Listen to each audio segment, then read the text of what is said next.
Masih tentang strategi Putin yang memiliki kekuatan bersama di Eropa dengan Turki dan kekuatan Rusia di sisa dunia bersama Tiongkok. Asli, keren langkah mereka ini. Untuk mereka menjadi global player, mereka mengambil langkah-langkahnya penuh dengan perhitungan. Seperti langkah Grandmaster catur berelo rating 5.000 kali ya.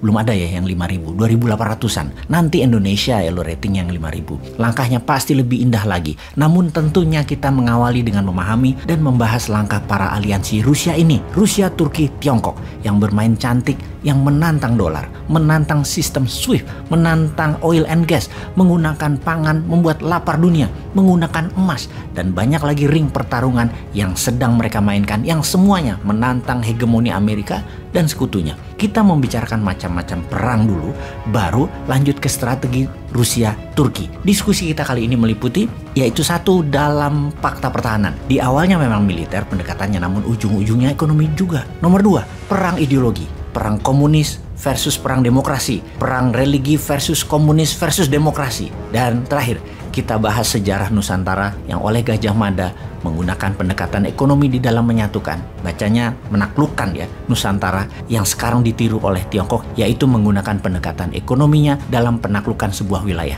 Menjadikan sejak tahun 2013 dunia bergeser jauh dari poros utamanya yang selalu menggunakan kekuatan militer atau hard power menjadi menggunakan soft power, pakai penaklukan ekonomi. Kita bahas sekarang. Dalam perang ada perebutan wilayah untuk tujuan ekonomi dan perebutan wilayah untuk disebarkannya ideologi. Ada yang ideologi agama, ada yang ideologi politik seperti komunisme versus demokrasi. Sungguh, dalam perang ideologi adalah perang yang paling tidak terbaca, yaitu perang ideologi uang dan perang kekayaan. Kalau dibungkus dengan propaganda kemakmuran, rakyat padahal oligar dan dia juga yang kaya. Kemudian ada ideologi politik seperti ideologi komunis, juga ideologi religi. Keduanya ideologi tersebut adalah yang paling terlihat karena ada identitas fisik baik yang individu atau kelompoknya. Kedua ideologi baik politik maupun religi atau agama dipandang sangat menakutkan. Kefanatikan pemegang ideologi ini tumpah darah pun mereka lakukan. Sementara kalau dibungkus dengan ekonomi seperti obornya Tiongkok tercipta terjadinya pandangan yang bias. Obor itu memakmurkan siapa sesungguhnya? Keuntungan siapa yang terbesar bagi negara yang bergabung dengan Tiongkok? Rakyatnya atau pejabatnya? Kemudian juga pengaruhnya untuk sebuah negara. Pimpinan negara tersebut, siapa saja menunggu giliran bergantian tetap ditentukan oleh Beijing karena memang begitu strategi penaklukannya, menggunakan pejabat yang berpihak pada Beijing. Siapapun orangnya, kapanpun eranya, apapun rezimnya, pokoknya uang dimudahkan untuk pejabat tersebut berkuasa, dan tentunya sekali lagi, yang untung pastinya yang punya strategi soft power. Saat ini, obor, saat ini Tiongkok yang melakukan. Kita rincikan lebih dalam lagi untuk memahami arti ekonomi dengan melihat fakta sejarah. Sekalian menjawab pertanyaan, mengapa Eropa kaya dan Afrika miskin? Mengapa Amerika Utara kaya? Mengapa Amerika Selatan miskin? Mengapa Tiongkok kaya dan Asia Selatan miskin? Negara-negara belahan utara Khatulistiwa adalah negara kaya yang mencaplok kekayaan negara-negara selatan Khatulistiwa. Kita mundur lagi, nge-rewind sebentar ke zaman kekuatan alat transportasi roda dan kuda, di mana masterpiece dunia tersebut waktu itu penghubung barat dan timur adalah Silk Road.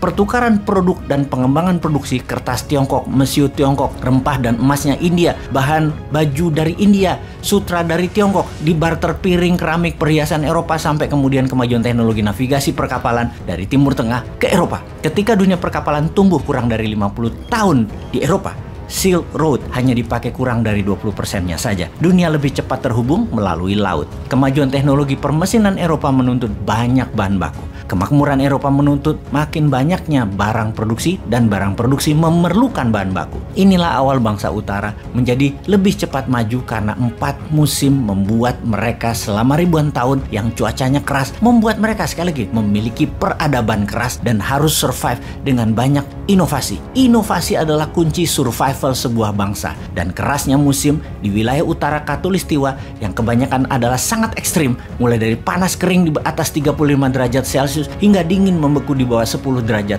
Celcius, membuat manusia utara selama ribuan tahun berinovasi lebih cepat dalam bidang teknologi ketimbang manusia selatan yang hanya kebanyakan 2 musim yang kemahirannya hanyalah kelolaan alam, agrikultur. Manusia selatan tidak terlalu siap berperang. berkelahi satu lawan satu atau perang antar kampung, antar suku mungkin ada atau jago, tapi perang ribuan orang bahkan ratusan ribu manusia berperang. Bangsa Eropa juga bangsa utara lainnya seperti Tiongkok atau Mongol sudah jauh lebih terbiasa. Kemajuan permesinan sejak abad pertengahan bertabrakan dengan banyak penguasa para raja atau landlord di banyak wilayah Eropa, membuat mereka yang kreatif, yang inovatif. Orang-orang Eropa sejak abad 17 hijrah mencari dunia baru yang kebetulan juga sejajar Eropa, bernama Amerika. Di kemudian hari bernama Amerika di kemudian hari. Dan kini hampir 250 tahun Amerika merdeka, Amerika tetap menjadi incaran para manusia free thinker karena kebebasan bernegara tersebut untuk bermigrasi tinggal di Amerika.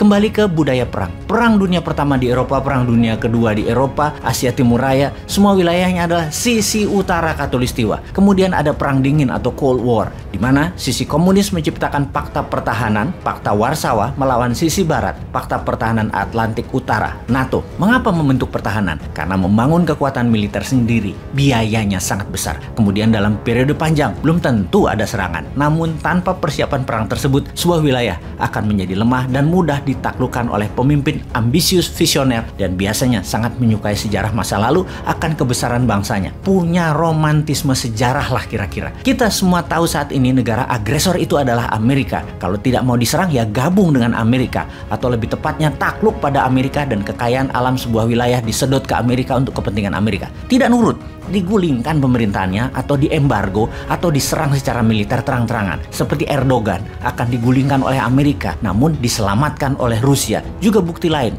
perang saat ini oleh Amerika adalah ke negara-negara penghasil fosil oil yang memang akan terus dipegang Amerika, minyak dan gas bumi dunia itu. Kembali ke peran Turki kali ini dalam perang di Ukraina. Turki tidak menjalankan perintah NATO untuk memberikan sanksi ekonomi dan embargo produk Rusia, malah melakukan sebaliknya. Transaksi dua negara meningkat tajam. Juga para oligar Rusia yang pastinya orang-orangnya Putin meletakkan uang mereka di Turki. Turki menjadi safe haven. Para konglomerat dan pedagang Rusia sekali lagi berlindung asetnya di Turki. Sebuah langkah bernegara yang berani dan pintar dari Turki. Bahkan sebelum perang Ukraina, Turki membeli banyak sekali misil S-400, misil pertahanan udara dari Rusia. Langkah Turki tersebut di dalam negara-negara NATO jadi bahan gunjingan karena menganggap Turki tidak lagi cocok berada di dalam NATO. Karena Turki merupakan mata-mata dan senjata rahasianya Rusia. Terbukti, Turki menjadi senjata Rusia untuk menahan ekspansi NATO ke arah timur Eropa. Pastinya netralitas saat ini sulit dijalankan di Eropa. Yang ada adalah